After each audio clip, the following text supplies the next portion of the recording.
Hello everyone, Tawana Michelle here, mental health therapist and narcissistic abuse recovery coach. And today I'm going to be reading a viewer's question and answering it on the video. This question was actually submitted about a month ago. This is a new series that I'm starting, and so I am pulling up some older questions and comments and kind of getting some of those answered. I'm not going to say who sent the question to protect people's anonymity, even though it's a comment on the video. Still, I thought it was a very interesting question. The question is, what are ways to cut off the narc when you have kids with them? I honestly don't want him around me ever again. It sucks having kids with these narcissists.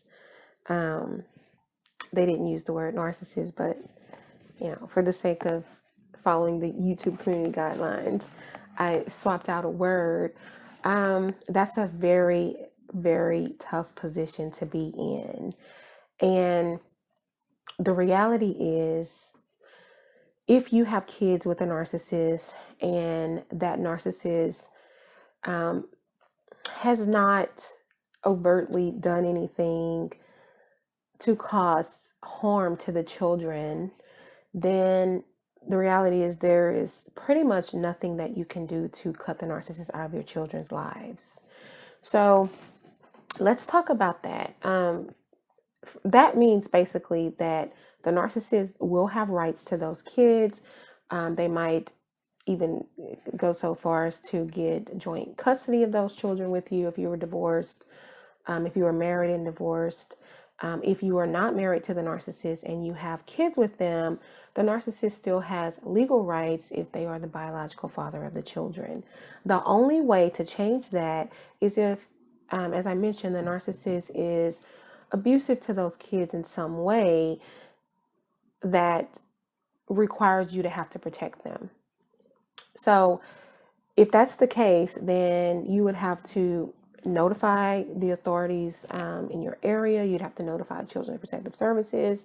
There would have to be an investigation, and there would have to be a judge ruling that states that narcissist is not allowed to be in those kids' lives. So, and this could be a mother, a father. I know that when I talk about narcissists, I typically use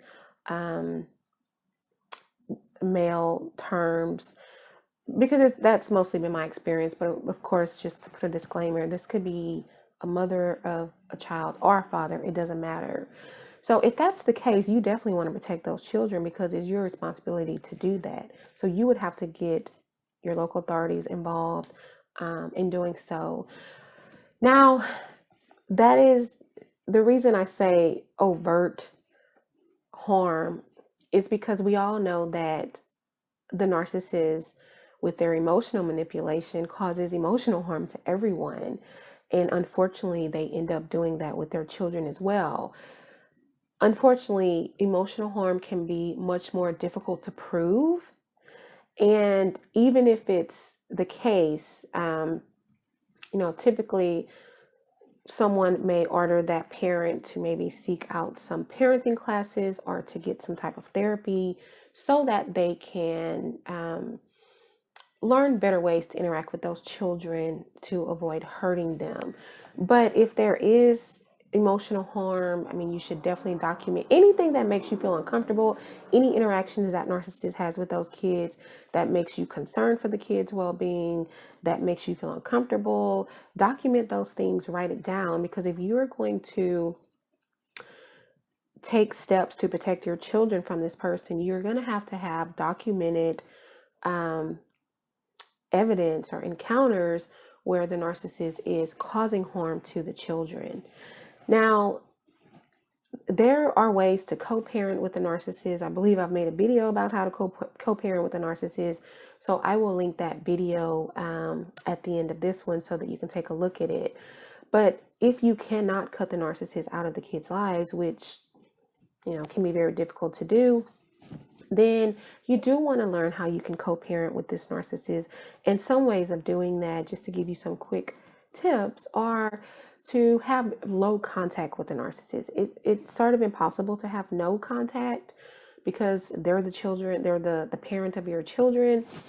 But you can have low contact, meaning the only contact I'm going to have with this person is about the children. It's going to be pertaining to the children.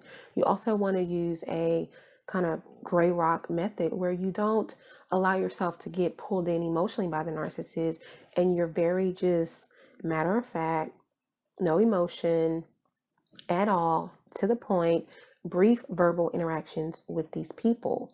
So you don't want to give anything extra. You definitely don't want to be sucked back into a romantic type of situation with these people, because they will do that. And if you are not over this person, then get some help for yourself so that you can grieve, get some closure, and move on so that you're not as easily sucked back in. I also have a video which I will link, which is called Why the Narcissist Always Goes Back to the Baby Mama. Take a look at that video, and you don't want that to be you, okay? But they tend to do that. They can manipulate a situation so that they always kind of have that person there as supply. And in doing so, they continue to cause harm to everyone involved. So you want to co-parent in a way that is going to have the healthiest possible outcome for you as well as the children. Now, most importantly, and this is in the video that I'm going to link, but I'll speak about it a little bit here. Most importantly, you need to take care of yourself emotionally, because these kids already have a narcissistic parent. There's no way to completely protect them from the fact that the other parent is a narcissist. They've seen things, they've experienced things, so they have already been a part of unhealthy relationship dynamics if their other parent is a narcissist. So you want to make sure that you are as healthy as possible. You want to make sure you are taking care of your mental health, your emotional health, utilizing a support system if you have one. If you don't, try to figure out ways to increase your support system. Get some type of help for yourself if you need it, but you have to be the stable parent for those kids, because you have to protect them and you have to provide a nurturing, loving, emotionally and mentally stable home environment for them so that these kids will have some type of a balance. Yeah, they're going to have whatever they get with that narcissistic parent that can be detrimental to their emotional and mental health, but you need to be able to balance that with providing as much stability as possible. Super, super important.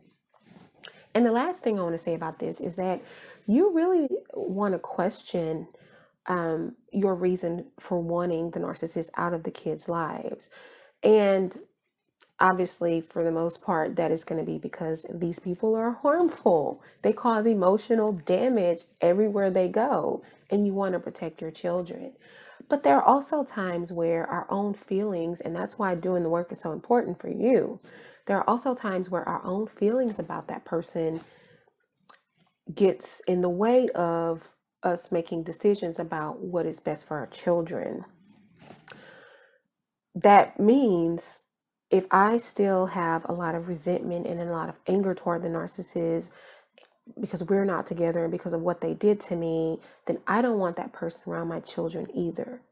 So you have to question, is the narcissist actually causing harm to the children? And I mean significant harm. Like I said, there's going to be no way around the fact that the children are going to experience probably some less than ideal interactions with that narcissistic parent. But is the narcissist causing significant harm where I need to completely cut that other parent out of their lives? Because that other parent, narcissistic or not, is still those kids' other parent. Those kids want and need a relationship with that other parent unless there is significant harm. So there could be things like supervised contact if that's something that's needed, and that's something that you and the narcissistic co-parents will have to kind of work out. They probably won't agree to that. You might not even have any legal means, to even do that. But that's why if you feel like there is damage being done where you need to get the legal system involved, do so. If not, then try your best to work on your own feelings about the narcissist, document anything you need to document, protect your children first and foremost, and also, as I said, question what are your reasons for wanting that, and determine and do what is best for your children. And ask yourself, I don't know the answer to that. Only you know your situation with that narcissist. Only you know what that narcissist is like to your children. But you have to ask the question, is it better for my kids to not have that mother in their life at all, that father in their life at all? Or is it better for me to allow that parent, that mother, that father to be in the kids' lives so that they can have some relationship with them, but to set boundaries and limits with that so that that narcissistic parent knows, I want you to have a relationship with your child, but I am not going to allow you to cross these boundaries where my children end up harmed. So that's the question you really have to ask yourself. And like I said, I don't know your situation, but I wanted to answer the question as best as I could and just give you some general tips and things to think about. So let me know what your thoughts are about this topic. If any of you watching this video have anything that you want to add, leave it in the comment section down below. If you have any other additional questions, leave them in the comment section down below as well, because I'm going to be answering some of you guys' questions in a video on a weekly basis. If you like this video, give it a thumbs up. That really does help my channel. Share this video out with those who you think may benefit from it. And if you have not subscribed to this channel, what are you waiting for? We'd love to have you be a part of this community. And thank you so much for watching. Until next time, take care. Bye.